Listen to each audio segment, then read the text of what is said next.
All right, let's get right into it. Today, we're breaking down the complete, updated process for uploading YouTube Shorts like an absolute pro. It's time to make sure all your hard work actually translates into views. So, have you ever asked yourself this? It's probably the most frustrating question for any creator. You know, you're putting in the hours, you're making great stuff, but the views just aren't there. Well, what if I told you the problem isn't your content, but a few tiny, crucial decisions you're making during the upload itself? Okay, so let's start at the very beginning. The first choice you have to make. Where you actually upload your short from might seem like a small detail, but trust me, the pros know there is a very clear winner here. Now, let's be super clear about something. The YouTube algorithm, it doesn't care one bit where you upload from. It treats every single short the same way. But, and this is a huge but, the standard YouTube app gives you this exclusive toolkit. We're talking about the sound library, the ability to pick a thumbnail frame, things you just can't get on the Studio app or a browser. For that reason alone, it is the undisputed pro choice. No contest. So, you've decided to use the app. Smart move. Now let's talk about how to use its most powerful and honestly most misunderstood feature to tell YouTube exactly who it should be showing your video to. That Add Sound button is so much more than just a way to add a cool track.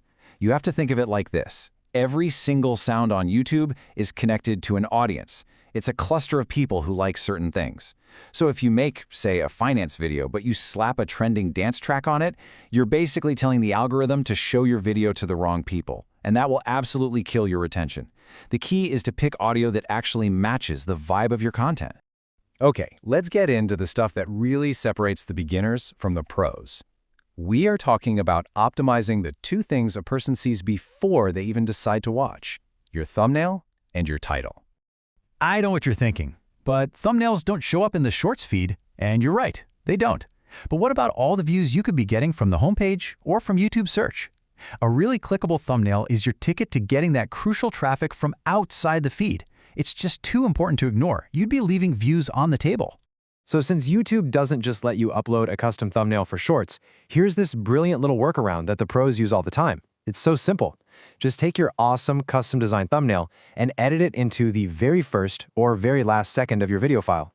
Then, when you're uploading in the app, you just tap that little pencil icon, scrub to that exact frame, and select it. Boom! Custom thumbnail. Now, let's talk about your title. Instead of just describing what's in the video, pros create something called a curiosity gap. It's a really cool psychological trick. You basically give the viewer just enough information to make them realize there's something important they don't know, and now the only way to scratch that itch is to watch your video. And check out the psychology going on here. It's fascinating. The first title, most skinny guys ignore this. That triggers FOMO, the fear of missing out. You immediately think, wait, am I ignoring it? The second one, this helped me gain 10 kilograms naturally, creates this really strong desire by naming a specific goal. You see? They're not just titles, they're powerful emotional triggers. Okay, moving on to the settings page. This is where a few extra clicks can make a massive difference in how your short performs, right out of the gate, and how people find it weeks or even months later. So there are three key things to nail here. First, schedule your short to go live about an hour before your audience is most active. That gives it time to warm up. Second, if your topic is something people search for, go to YouTube, type in your topic, and grab 10 to 15 of those search suggestions and pop them in your description. And third, always, always, always use the related video feature.